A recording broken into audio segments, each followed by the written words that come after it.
નમસ્કાર દર્શક મિત્રો, લેટેસ્ટ ન્યૂઝમાં આપનું સ્વાગત છે।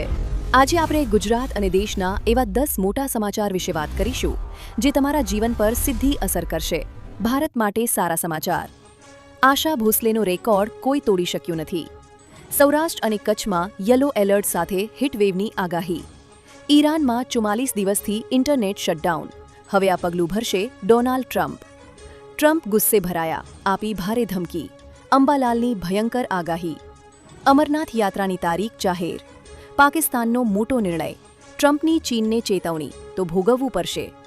આ બધું જ જાણીએ તે પહેલા અમારી યુટ્યુબ ચેનલને સબસ્ક્રાઇબ કરી લેજો અને બેલ આઇકન ઓન કરી દેજો।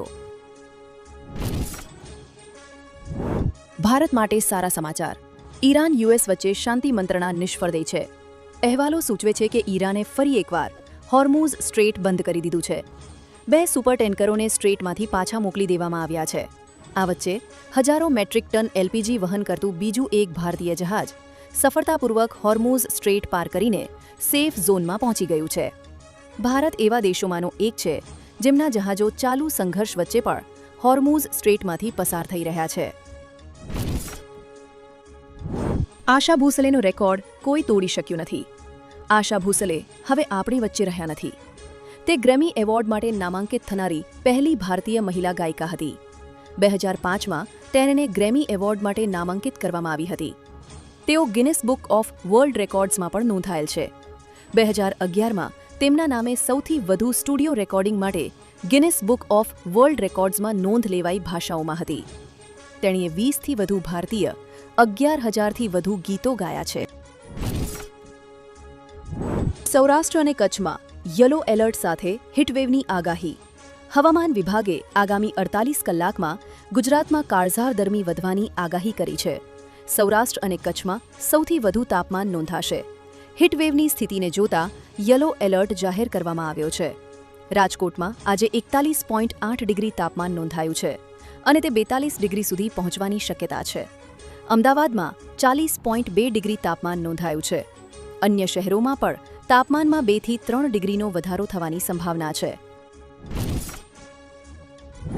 ઈરાનમાં 44 દિવસથી ઇન્ટરનેટ શટડાઉન। ઈરાનમાં અમેરિકા ઇઝરાયલ હુમલા બાદ 28 ફેબ્રુઆરીથી ઇન્ટરનેટ સેવા લગભગ સંપૂર્ણપણે બંધ છે। આમ 44 દિવસ પૂરા થયા છે। નેટ બ્લોક્સે જણાવ્યું કે આ કોઈપણ દેશમાં અત્યાર સુધીનું સૌથી લાંબુ ઇન્ટરનેટ શટડાઉન છે। સામાન્ય લોકોના રોજિંદા જીવન અને અર્થતંત્ર પર ભારે અસર પડી રહી છે। માહિતી મેળવવામાં મુશ્કેલીઓનો સામનો કરવો પડી રહ્યો છે। હવે આ પગલું ભરશે ડોનાલ્ડ ટ્રમ્પ। ઈરાન સાથે પાકિસ્તાનમાં ચાલી રહેલી વાટાઘાટો ફેલ થયા બાદ અમેરિકી રાષ્ટ્રપતિ ડોનાલ્ડ ટ્રમ્પે મોટું પગલું ભરવાના સંકેત આપ્યા છે। ટ્રમ્પે પોતાના ટ્રુથ સોશિયલ પ્લેટફોર્મ પર એક આર્ટિકલ શેર કર્યો છે જેમાં ઈરાન વિરુદ્ધ અમેરિકી નૌસેનાની સંભવિત નાકાબંધીની રણનીતિ બતાવવામાં આવી છે। ટ્રમ્પની આ પોસ્ટ પાકિસ્તાનમાં શાંતિ મંત્રણા નિષ્ફળ ગયાના થોડા સમય બાદ શેર કરવામાં આવી છે। ટ્રમ્પ ગુસ્સે ભરાયા, આપી ભારે ધમકી। પાકિસ્તાનમાં ઈરાન સાથે શાંતિ મંત્રણા નિષ્ફળ જવાથી ડોનાલ્ડ ટ્રમ્પ ગુસ્સે ભરાયા છે। તેમણે ઈરાનને પાષાણ યુગમાં પાછા મોકલવાની ધમકી આપી છે। ટ્રમ્પે કહ્યું, અમેરિકા હવે ઈરાન પર આર્થિક નાકાબંધી લાદી શકે છે, જેમ તેણે વેનેઝુએલા પર કર્યું હતું। અમારી પાસે ઘણા વિકલ્પો છે।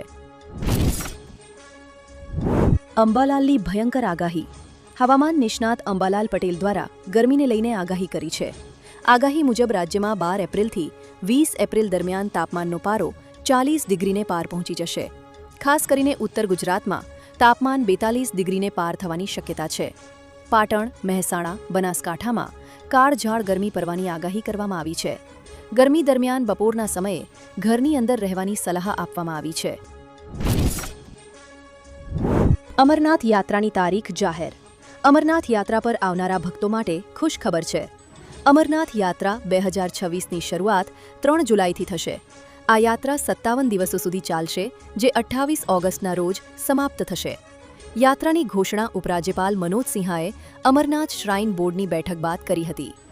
યાત્રા શરૂ થયા પહેલા ભગવાન શિવના આશીર્વાદ માટે પહેલી પૂજા 29 જૂનના જ્યેષ્ઠ પૂર્ણિમાના અવસર પર આયોજિત થશે। આ પૂજા બાદ યાત્રાની શરૂઆત થશે। પાકિસ્તાનનો મોટો નિર્ણય। શાંતિ મંત્રણા નિષ્ફળ બાદ પાકિસ્તાને એક મહત્વપૂર્ણ નિર્ણય લીધો છે.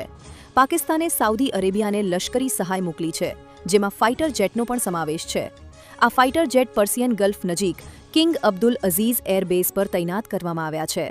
આ પગલું સાઉદી અરેબિયા અને પાકિસ્તાન વચ્ચે ગયા વર્ષે થયેલા સુરક્ષા કરાર હેઠળ લેવામાં આવ્યું હતું.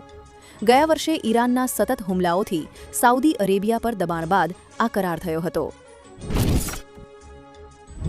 ટ્રમ્પની ચીનને ચેતવણી, તો ભોગવવું પડશે. ઈરાન અને અમેરિકાની સંમતિની વાટાઘાટો વચ્ચે અમેરિકી રાષ્ટ્રપતિ ટ્રમ્પે ચીનને ચેતવણી આપી છે. મીડિયા સમક્ષ ટ્રમ્પે ચીનને કહ્યું છે કે સીધી કે આડકતરી રીતે ઈરાનને હથિયાર સપ્લાય કર્યા છે કે આપ્યા છે તો મુશ્કેલીઓનો સામનો કરવો પડી શકે છે. ખાસ કે CNNના એક રિપોર્ટ અનુસાર અમેરિકી ગુપ્તચર એજન્સીઓને સંકેત મળ્યા છે કે આવનારા સપ્તાહમાં ઈરાનને ચીન પાસેથી નવી એર ડિફેન્સ સિસ્ટમ મળી શકે છે. આવી જ માહિતી મેળવવા માટે અમારી YouTube ચેનલને સબસ્ક્રાઇબ કરો અને વિડીયોને લાઇક કરો, જેથી તમને આવી માહિતી મળ્યા રાખે.